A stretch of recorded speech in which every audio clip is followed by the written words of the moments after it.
我係 Cath 黃妍，今日我嚟呢度拍《其實我不是那麼的純情》嘅 MV。呢首歌係林奕匡先生同埋阿 Key 嘅曲啦，跟住有 Wyman 嘅詞，係一首情歌嚟嘅。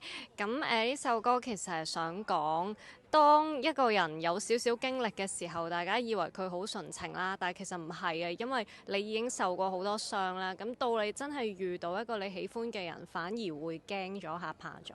咁呢首歌就係嗰個好掙扎，唔知應該點算好，想去又唔係好敢去嘅嗰個狀態啦。今日我喺雪山咯，你唔覺得其實我不是那麼的純情好慘咩？所以而家喺雪山度得返我自己一個，你唔覺得好應景咩？但係其實而家超級熱咯，我成身濕晒。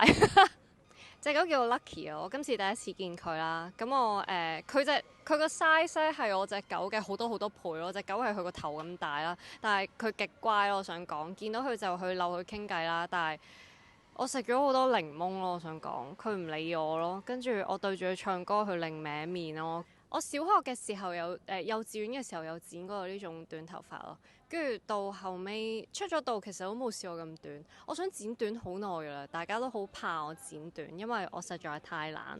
咁好彩今次呢，有 Pazu 嘅堅持啊，因為呢首歌係有一種成熟嘅感覺啦，咁所以剪咗呢個好利落嘅頭，同埋染咗一個新嘅髮色，就俾大家真係有一個煥然一新嘅感覺啦。我自己好中意喎，你有冇覺得都幾好啊？